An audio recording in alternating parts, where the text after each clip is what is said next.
When Abraham Lincoln took the oath of office on March 4, 1861, he inherited a nation on the brink of dissolution. 7 Southern states had already seceded from the Union, forming the Confederate States of America, and 4 more would soon follow. The tall, lanky lawyer from Illinois, who had risen from humble beginnings to the highest office in the land, now faced the most significant crisis in American history. As he stood on the Capitol steps delivering his inaugural address, Lincoln could not have fully grasped the magnitude of the conflict that would define his presidency and forever alter the course of the nation. A house divided against itself cannot stand, Lincoln had prophetically declared years earlier. Now as president, he would bear the immense burden of reuniting that divided house through the most devastating war America had ever experienced. Over the next 4 years, Lincoln would demonstrate exceptional leadership, political acumen, and moral clarity while guiding the nation through its darkest hour.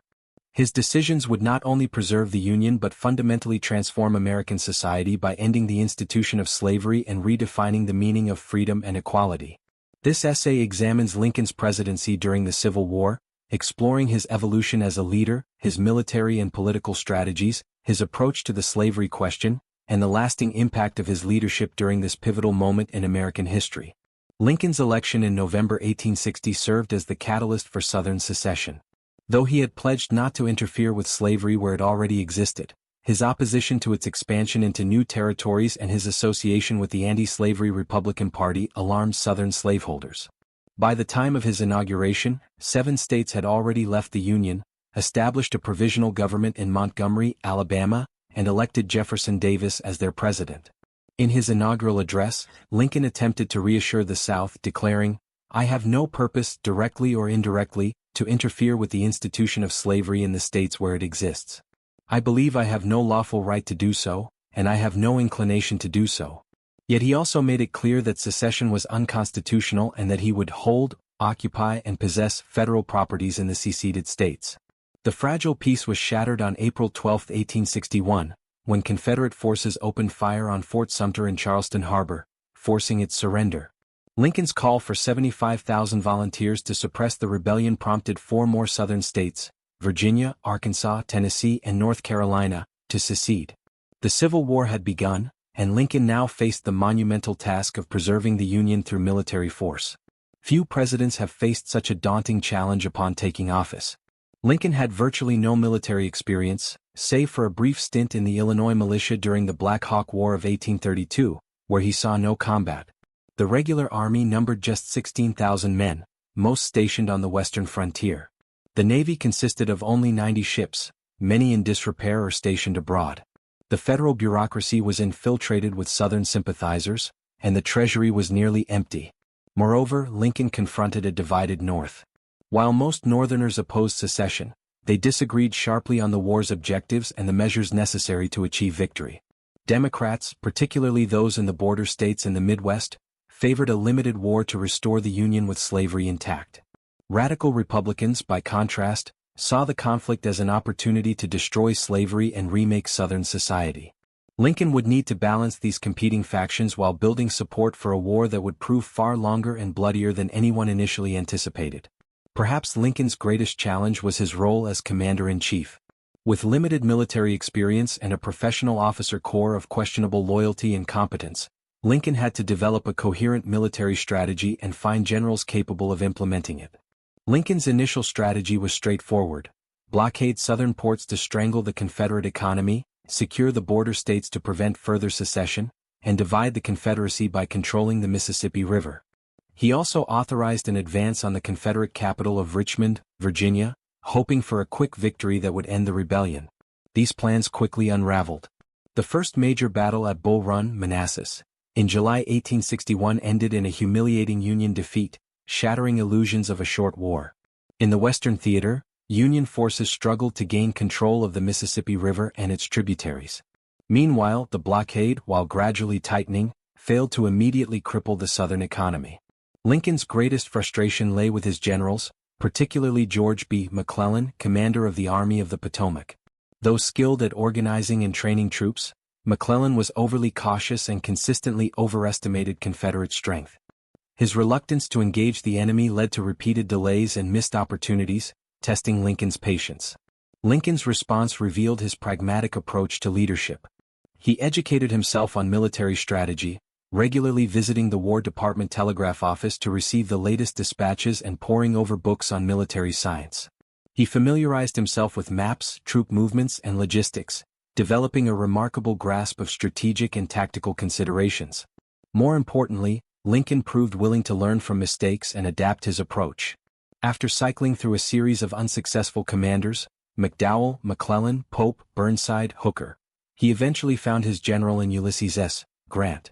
Impressed by Grant's victories at Fort Henry, Fort Donelson, and Vicksburg, Lincoln promoted him to general-in-chief in March 1864 despite concerns about Grant's reputation for drinking and his brutal casualty rates.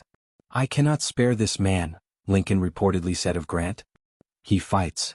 Grant's willingness to engage the enemy and his understanding of modern warfare, particularly the importance of coordinated operations across multiple theaters, aligned with Lincoln's own strategic vision. With Grant directing the Eastern Campaign against Robert E. Lee and William Tecumseh Sherman leading the Western advance through Georgia, the Union finally had military leadership capable of delivering victory. Throughout the war, Lincoln maintained a delicate balance between providing direction to his generals and giving them operational freedom.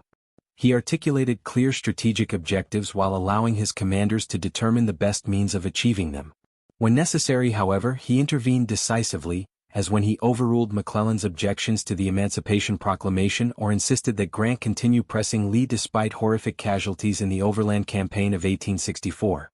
By war's end, Lincoln had evolved into an effective commander-in-chief who understood both the military and political dimensions of the conflict.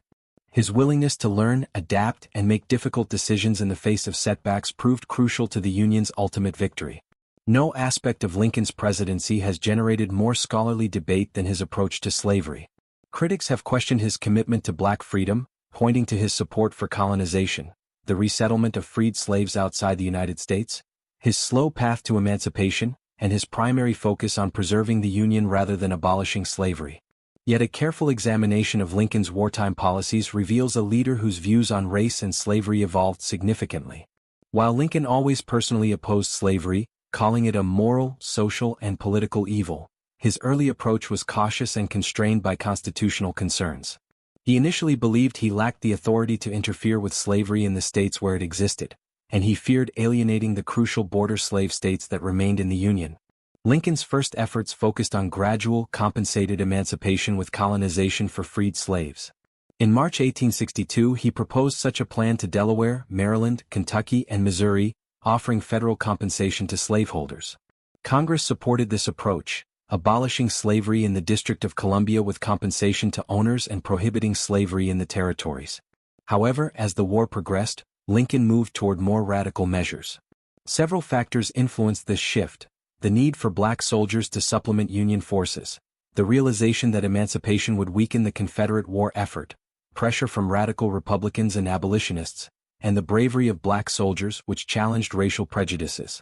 The Emancipation Proclamation, issued preliminarily in September 1862 and officially on January 1, 1863, marked Lincoln's most dramatic step toward ending slavery. Though often criticized for freeing only slaves in Confederate-held territories where the federal government had no immediate control, the proclamation fundamentally altered the character of the war. What began as a conflict to restore the Union became also a struggle for human freedom.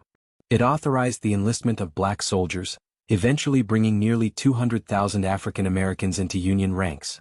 And it committed the nation to a new birth of freedom, making it impossible to restore the Union with slavery intact. Lincoln continued to push for constitutional abolition, making support for the 13th Amendment a plank in the 1864 Republican platform and using his political influence to secure its passage in Congress in January 1865.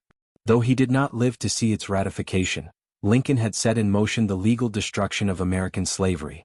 Lincoln's racial views, while progressive for his time, remained limited by today's standards. He never advocated for full racial equality, and he continued to entertain colonization schemes well into his presidency. Yet his policies opened the door to greater black rights, and his rhetoric increasingly embraced a vision of equality. In his last public address, delivered just days before his assassination, Lincoln publicly endorsed limited black suffrage, becoming the first president to do so. The evolution of Lincoln's approach to slavery and race reveals one of his greatest strengths as a leader: his capacity for growth. He moved from cautious conservatism to revolutionary action, from conventional prejudice to increased openness, all while bringing much of the Northern public along with him. By linking emancipation to the Union cause, Lincoln ensured that the war's enormous sacrifices served a moral purpose beyond mere national reunification. Beyond his military and emancipation policies, Lincoln's political leadership during the Civil War demonstrated remarkable skill. He faced numerous challenges, managing a diverse and fractious cabinet, dealing with a Congress increasingly dominated by radical Republicans, maintaining public support for a costly and bloody war, handling foreign relations, and planning for post-war reconstruction. Lincoln's cabinet, famously described by historian Doris Kearns Goodwin as a team of rivals, included former political opponents like William Seward, Secretary of State, Salmon P. Chase, Treasury, and Edward Bates, Attorney General. Lincoln selected these men for their abilities rather than their loyalty, believing the nation needed their talents despite the political risks. Managing these strong-willed individuals, some of whom considered themselves more qualified for the presidency, required extraordinary political skill and self-confidence. Lincoln's relationship with Congress proved equally challenging. Radical Republicans like Charles Sumner, Thaddeus Stevens, and Benjamin Wade pushed for more aggressive military action, immediate emancipation, and harsh treatment of the South. Conservative Democrats criticized Lincoln's war measures as unconstitutional and advocated negotiation with the Confederacy. Lincoln navigated between these extremes, sometimes implementing radical policies when circumstances demanded while restraining excesses that might fracture Northern unity. Maintaining public support for the war required all of Lincoln's political acumen. Military setbacks, mounting casualties, economic hardship, and controversial policies like conscription and the suspension of habeas corpus generated significant opposition. The 1862 midterm elections saw substantial Democratic gains, and Lincoln faced a serious challenge for renomination in 1864. Anti-war newspapers harshly criticized his leadership, and peace Democrats, derisively called Copperheads, gained influence in the Midwest. Lincoln responded with a sophisticated communication strategy. His public letters and speeches, masterfully crafted and widely circulated, explained his policies and appealed to the nation's highest ideals. The Gettysburg Address, delivered in November 1863, lasted just 2 minutes but redefined the war's meaning, consecrating it as a struggle to ensure that government of the people, by the people, for the people, shall not perish from the earth. Lincoln's political skills were perhaps most evident in the 1864 presidential election. With the war dragging on and casualties mounting, his prospects appeared dim that summer. The Democratic nominee, former Union General George B. McClellan, campaigned on a platform declaring the war a failure and calling for peace negotiations. Lincoln's re-election, and with it the continuation of the war, seemed in jeopardy. Lincoln refused to compromise his war aims for political gain, declaring, "I shall be elected if it takes from November until January to count the ballots." His faith was rewarded when Atlanta fell to Sherman's army in September, providing the military success needed to restore public confidence. Lincoln won a decisive victory, securing 55% of the popular vote and 212 of 233 electoral votes, a result that the Confederacy recognized as fatal to its independence. In his second inaugural address, delivered on March 4, 1865, with victory in sight, Lincoln displayed the magnanimity that would have characterized his approach to Reconstruction had he lived. Rather than celebrating triumph or demanding vengeance, he called for reconciliation, with malice toward none, with charity for all, with firmness in the right as God gives us to see the right. Let us strive on to finish the work we are in, to bind up the nation's wounds, to do all which may achieve and cherish a just and lasting peace among ourselves and with all nations. On April 14, 1865, just 5 days after Lee's surrender at Appomattox Courthouse, Lincoln was assassinated by John Wilkes Booth at Ford's Theater. His death deprived the nation of his leadership during the crucial Reconstruction period, leaving an enduring question of how American history might have differed had he lived to complete his second term. Lincoln's leadership during the Civil War offers timeless lessons. He demonstrated the importance of unwavering commitment to core principles, preserving the Union and, eventually, ending slavery, while remaining flexible about means. He combined pragmatism with moral vision, making difficult decisions while articulating a larger purpose. He showed remarkable growth, adapting his views and policies as circumstances changed. And he exhibited both strength and compassion, opposing the Confederacy with unyielding resolve while planning for reconciliation once victory was achieved. Lincoln guided America through its greatest crisis, preserving the nation while transforming it. The United States that emerged from the Civil War differed fundamentally from the one that entered it. Slavery was abolished, setting the stage for the Reconstruction Amendments that would establish constitutional equality for all citizens. National authority was strengthened relative to the states, enabling a more dynamic and unified nation. An American democracy tested by fire demonstrated its resilience. In his Gettysburg Address, Lincoln expressed hope that the sacrifices of war would lead to a new birth of freedom. His leadership made that rebirth possible, even as full realization of its promise remained and remains a work in progress. By saving the Union and expanding American freedom, Lincoln secured his place as America's greatest president and one of democracy's most essential champions. A century and a half after his death, Lincoln's example continues to inspire, his words still resonate, and his leadership during America's darkest hours still illuminates the path for those guiding nations through their own moments of crisis and transformation. The Lincoln presidency stands as a testament to the power of principled leadership in times of national crisis. Facing a challenge unprecedented in American history, Lincoln guided the nation through 4 years of brutal civil war with wisdom, determination, and moral clarity. He preserved the Union, ended slavery, and articulated a vision of freedom and equality that continues to shape American identity. Lincoln was not a perfect leader. He made mistakes, held views on race that fell short of full equality, and sometimes moved too cautiously on issues like emancipation. Yet his capacity for growth, his ability to learn from failures, and his unwavering commitment to the Union and human freedom enabled him to overcome enormous obstacles and achieve lasting greatness. As the nation continues to grapple with questions of unity, equality, and justice, Lincoln's leadership during the Civil War offers enduring inspiration. His words at Gettysburg challenge each generation to ensure that government of the people, by the people, for the people, shall not perish from the earth.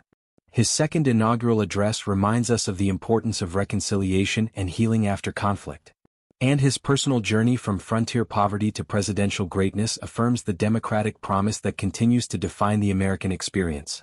Through the flames of civil war, Lincoln not only preserved the nation but transformed it, bending the arc of American history toward justice. His legacy stands as a testament to the difference one leader can make at a pivotal moment in a nation's journey.